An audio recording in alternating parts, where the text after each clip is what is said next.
اعوذ باللہ من الشیطان الرجیم بسم اللہ الرحمن الرحیم سیعلم الذین ظلموا ای منقلب ینقلبون 8 شوال یوم انہدام جنت البقیع تاریخ اسلام اور تاریخ انسانیت کا وہ المناک افسوسناک ہوشربا دن ہے جس میں آل سعود نے آل یہود کی ایما پر پیغمبر اکرم کے قلب مطہر پر خنجر پیوست کرتے ہوئے ائمہ بقیع اور دیگر مقدس ہستیوں کے مزارات کو منہدم کر دیا۔ اس دن سے لے کر آج تک انسانیت دم بخود ہے اور مسلسل آل سعود، وہابیت اور سلفیت کے مظالم کو مسلسل دیکھ رہی ہے، اور آج کا دن اسی طریقے سے اہمیت رکھتا ہے جیسے یوم قدس اہمیت رکھتا ہے۔ وہ بھی در واقع اسرائیل کے خلاف اعلان احتجاج ہے، اور یہ بھی در حقیقت اسلام نما یہودیوں کے خلاف اعلان احتجاج ہے۔ یوم غم انہدام جنت البقیع کا دن وہ دن ہے جب ائمہ بقیع کے مزارات کو زمین کے برابر کر دیا گیا، اور عالم اسلام میں ایک بے چینی اس زمانے سے لے کر آج تک پائی جاتی ہے۔ اور اگر دیکھا جائے تو جب سے محمد ابن عبد الوہاب نے ابن تیمیہ کے متعفن اور بدبودار نظریات کے جنازے کو دھوتے ہوئے اس کے افکار کو عام کیا اور اس کی ترویج کی،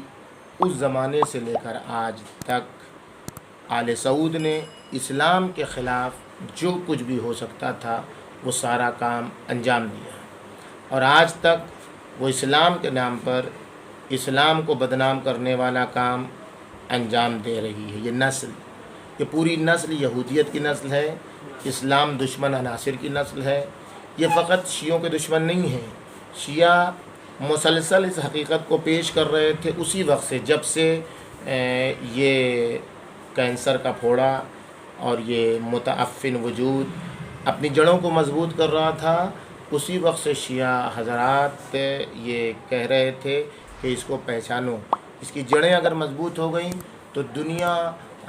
جہنم میں تبدیل ہو جائے گی، ایک قتل عام ہوگا دنیا میں کہ جس کو کوئی روک نہیں پائے گا۔ لیکن اس وقت توحید کا چولا پہن کے، اس وقت مقدس معابی کا چولا پہن کے مسلمانوں کو گمراہ کیا گیا، مسلمانوں کو ذہنی طور پر اغوا کیا گیا، اور وہی سمجھ رہے تھے کہ جن کے لیے فرشتے آ کر جوتی سیدھی کرتے ہیں وہ ہیں اہل سعود، وہ ہیں وہابی، وہ کہ جن کو ڈائریکٹ اللہ سے رابطہ ہے وہ ہیں وہابی اور سلفی اور اہل حدیث، اور نہ معلوم کتنے اس قسم کے نام جو برباد ہوتے رہے اور اپنا نام بدلتے رہے۔ لیکن دنیا نے دیکھ لیا یہ فقط شیعوں کے دشمن نہیں ہیں۔ اگر یہ فقط شیعوں کے دشمن ہوتے تو کہا جاتا کہ یہ شیعہ نہیں، جو بھی تاریخ یہ ثابت کرتی ہے کہ جس نے بھی شیعہ سے دشمنی کی، اہل بیت اطہار کے مکتب سے دشمنی کی، اس نے انسانیت سے دشمنی کی، اور دیکھنے میں وہ بظاہر شیعوں کا دشمن ہے لیکن حقیقت میں وہ انسانیت کا دشمن ہے۔ آل سعود نے تقریباً 4000 کے آس پاس، یا بعض لوگوں کے قول کے مطابق 400، جو بھی ہو، 400 تو بڑی بڑی مسجدوں کو منہدم کیا ہے، قدیمی مسجدوں کو۔ 4000 کے آس پاس تو اطراف کی ملا جلا کے مسجدوں کو اس زمانے میں منہدم کیا ہے۔ کتنے مزارات منہدم کیے ہیں، کتنی چیزیں مقدس مقامات کو منہدم کیا، کتنی مسجدوں کو جو آل رسول سے منسوب تھیں ان کو کوڑے خانے میں تبدیل کر دیا ہے، مولد النبی کو برباد کر دیا ہے، مولد حضرت زہرا کے پاس ٹوائلٹ بنا دیا ہے۔ ایک پورا سلسلہ ہے اسلامی آثار کو نیست و نابود کرنے کا، اور وہابیت کے آثار کو، یزیدیت کے آثار کو، بنی امیہ کے آثار کو زندہ کرنے کی ایک پوری تاریخ ہے جو آل سعود کے ذریعے سے انجام پا رہی، اور آج بھی ہم اسی کو دیکھ رہے ہیں، چاہے وہ داعش کی شکل میں ہو، اس کے اوپر بھی آل سعود کا ہاتھ ہے، چاہے وہ یمن میں ظلم ہو وہ بھی آل سعود کی کارکردگی میں اس کے مشترک عناصر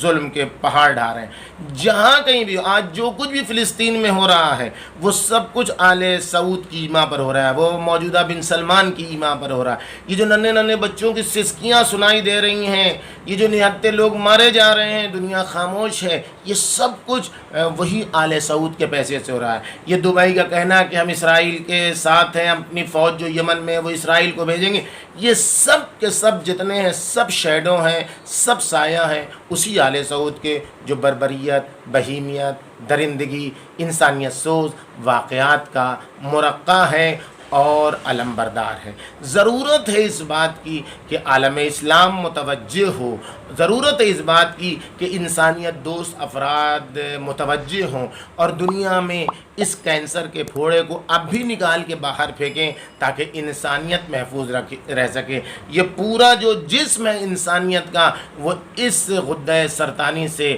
آج بھی ٹیس محسوس کر رہا ہے، کربناک ٹیس محسوس کر رہا ہے۔ ہندوستان وہ واحد ملک ہے جس نے آغاز سے ہی، جب سے یہ حادثہ رونما ہوا، جب سے یہ المناک واقعہ رونما ہوا، ہندوستان کے علماء نے،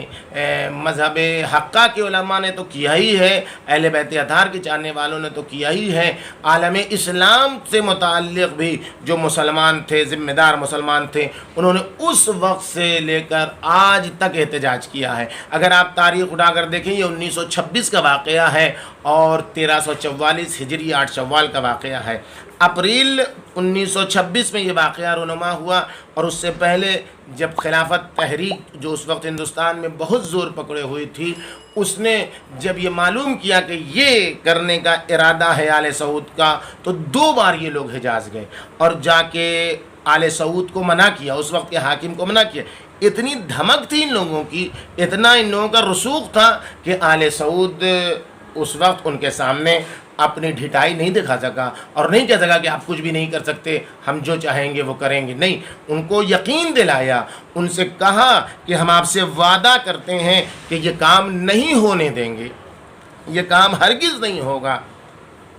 اور کسی بھی طریقے سے نہیں ہوگا۔ جب یہ لوگ یقین پا گئے کہ یہ مکے میں بیٹھنے والا ہم سے جھوٹ نہیں بولے گا، مدینے میں بیٹھنے والا ہم سے جھوٹ نہیں بولے گا، یہ مسلمان ہے، یہ مقدس انسان ہے، جھوٹ نہیں بولے گا،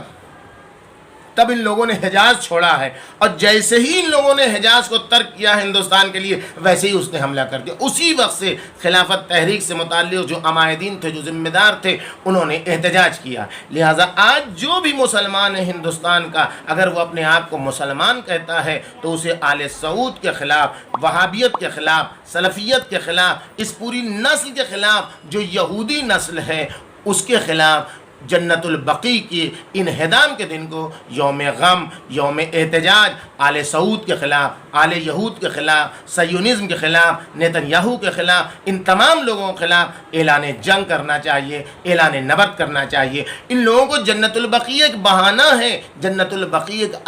ایسا مرحلہ ہے جس کو ٹیسٹ کے طور پر استعمال کیا گیا تھا۔ اصل محمد ابن عبد الوہاب کہتا تھا مجھے گنبد خضرا سے دشمنی ہے، سب سے بڑا بت اس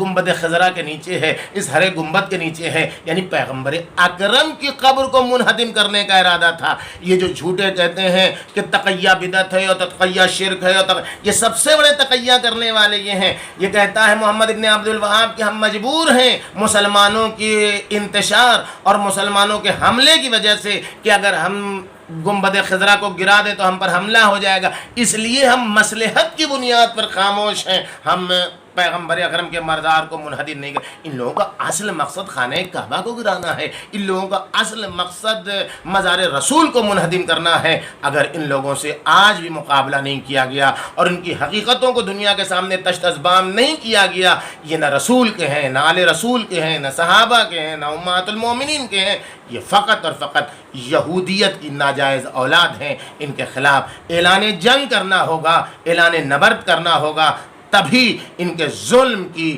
آواز کو نابود کیا جا سکتا ہے۔ اور وہ دن ضرور آئے گا جب یہ ظالم اپنے ظلم کی طرف پلٹا دیے جائیں گے، اس وقت دیکھیں گے کہ ظلم کرنے والا کتنا کمزور ہے اور مظلوم کا ساتھ دینے والا خدا کتنا قوی ہے۔ وَسَيَعْلَمُ الَّذِينَ ظلموا أي منقلب ينقلبون.